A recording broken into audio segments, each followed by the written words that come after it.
Hello, everybody. It's time for Pop Speed Digital Marketing's Hot Take Tuesday. And we are here to talk to you today about ROI for nonprofits. We do work with a bunch of nonprofit clients. We are very experienced in that space. And we really enjoy that work. I mean, honestly, it's some of the best work we do because we like to do good work that supports good work in the community, right, Kylie? I mean, that's kind of what we Yeah, do. exactly, So right. Kylie's got a dog barking. It's okay. Sorry. That's Gordy. Gordy, hey, Of Gordy. course. He wants to say hello, so we'll let Been him. Hey, sleeping all Gordy. morning and now he comes to life. It's crazy. If it's not if it's not her dog, it's mine. So yeah, we have lots of dogs in our family, in our Pop Speed Digital Marketing family. So we're going to start out with the things that a nonprofit should do in the social media space. And Kylie, I'll let you run through these before we dig in a little bit deeper. Yeah, absolutely. So, like Lori said, we love working with our nonprofits, especially local and kind of ones that focus on community-based missions, ones that serve like Michigan and Metro Detroit and things like that. So, we wanted to put together some information about what we like to do when, our goal is to secure some ROI for those nonprofit clients. So for us, it's really important to one, use personal stories to convey impact. We'll dive into Lots of what those. that means Yeah. a little bit deeper when we get to it. Two, we want to be very strategic with our ad spend. Of course, we do this for every client. When it comes to nonprofits, it's even a little bit deeper because what ROI looks like could be very different on a week to week basis. And Hmm. third, but definitely not least, is how important it is to create sponsorable assets. Yes, absolutely. So to get started, we like to say, and we like to recommend to our nonprofits, tell the story, tell the authentic story. Create interest in your mission by actually going straight to your impact. Who do you impact?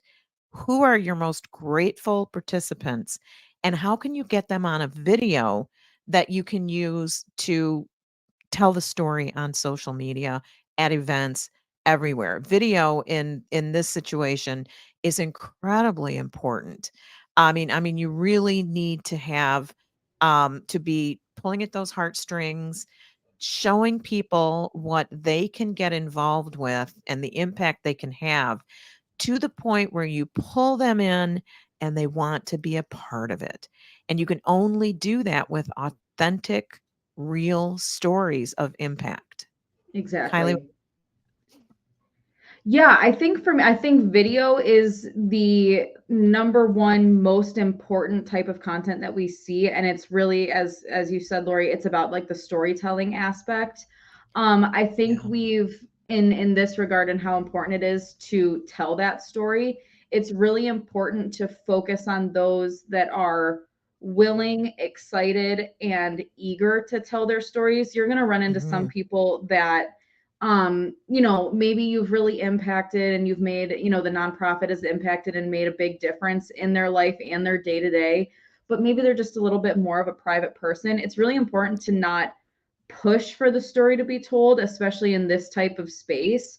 Mhm. But with a really effective and beloved, I'd say, nonprofit, you're going to have plenty of people that are really itching to tell their story and offer Mhm. those testimonials about the nonprofit. So to kind of focus on those people and use them as often as you can in your storytelling, it can make a massive Mhm. difference in donations and soliciting volunteers and things of that nature that a lot of nonprofits really struggle to secure. Absolutely. And I would say, I'd give you an example from a nonprofit we work with. The video that we share varies depending on what we need. When we're looking for donations, we're more likely to share a heartfelt impact story from someone who has benefited from the nonprofit's work. If Yeah. we need volunteers, we will get videos of the volunteers talking about how incredibly awesome it is to be a part of the mission of that organization. So there's a lot of Mhm. different types of video you can use. Sometimes having the director tell the origin story can be really compelling. So basically use video, make sure you are actually sharing your story from those who benefit the most. And that's where you're Yeah, going to see the most reaction and response to your social. absolutely. Next up, Next. we have being very strategic with our ad spend. So obviously, like we mentioned briefly earlier, we're always very strategic with our ad spend, no matter the client, no matter the industry, no matter what kind of ROI we're trying to secure for said client. Um, Being strategic is always very important. However, there's something about working with nonprofits, especially those, well, I guess in any nonprofit scenario that are run largely on philanthropic dollars, every dollar feels a little Mhm. bit more sacred. So being very intentional about, whatever post we're putting money behind, or where we're trying to target that money, or who exactly we're trying to reach, or what the action we're trying to get the audience to take is. In our Mhm. experience, we've had nonprofits that will regularly do in-person events or webinars, or need an influx of volunteers, or are having a lull in donors, things like that. For one of our clients, I'm pretty sure we've talked about Sandcastles before on a previous live event that we do on Pop Speed's LinkedIn. But even getting campers and reaching more families, especially Mhm. like during COVID, when unfortunately a lot more families were dealing with, loss and death. Whatever the case may be, it's just really important to have that conversation with the client on a regular basis. What do you need right now? And Mhm. making sure that our dollars that they trust us with to reach those people and to secure whatever it is that they may need at a certain point, that we are doing everything we can to make that happen. Mhm.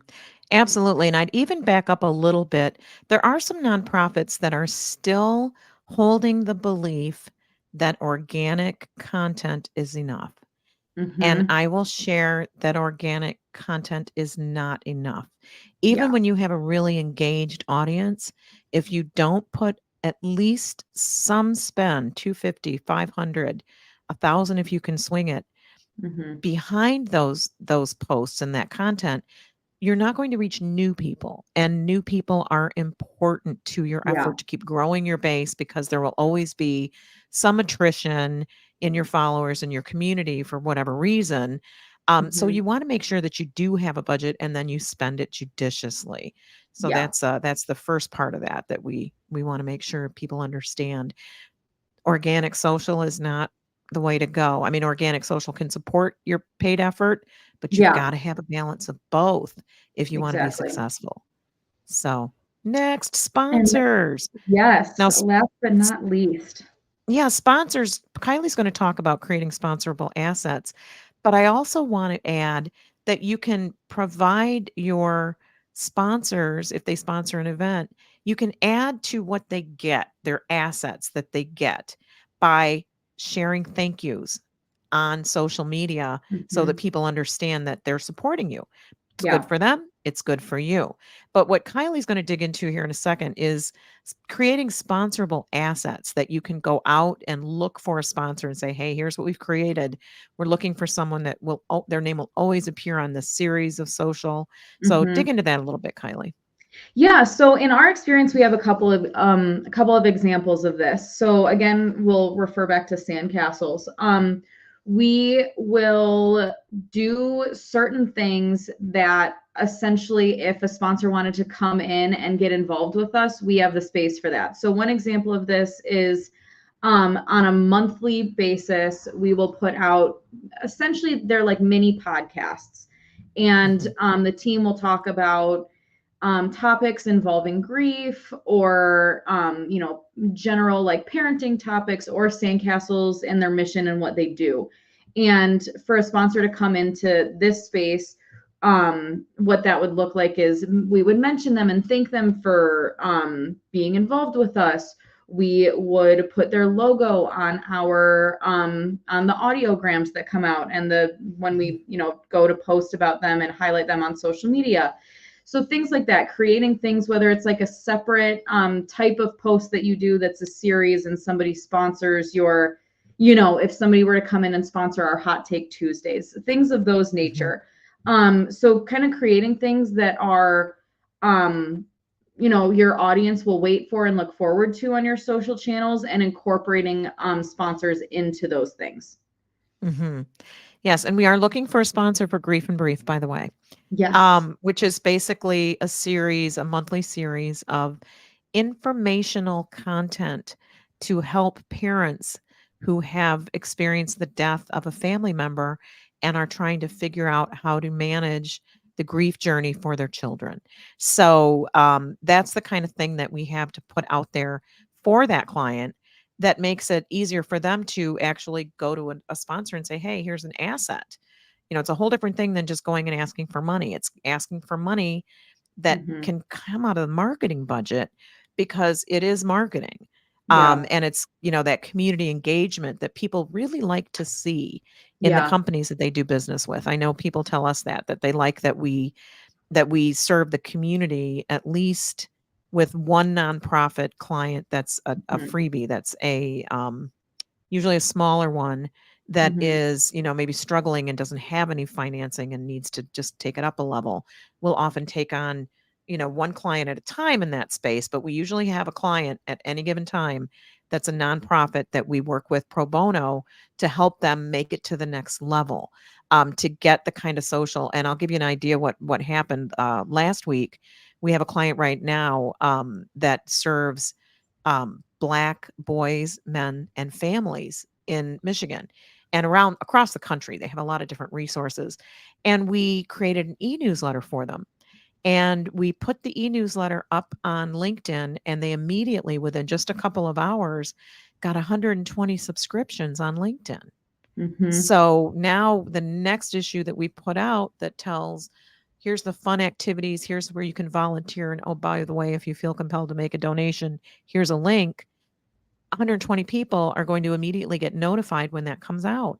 And that list will grow for them as well. We know that. So Yeah. if you're a nonprofit and you're looking for some assistance with your social media, while I can't promise you pro bono at this point because that slot's filled, we would love to huddle up with you and kind of see how we could help. So get in touch with us. We are both open networkers on LinkedIn here. So Kylie Metcalf, Lori Jo Vest, connect with us, or you can also visit our website at popspeeddigital.com. There's a contact form there, all kinds of great information. We have a blog that we use to educate and help our audience stay up to date on trends in digital marketing. So that's what we've got for you today. Thank you so much for joining us, and we'll see you next week. Bye, everybody.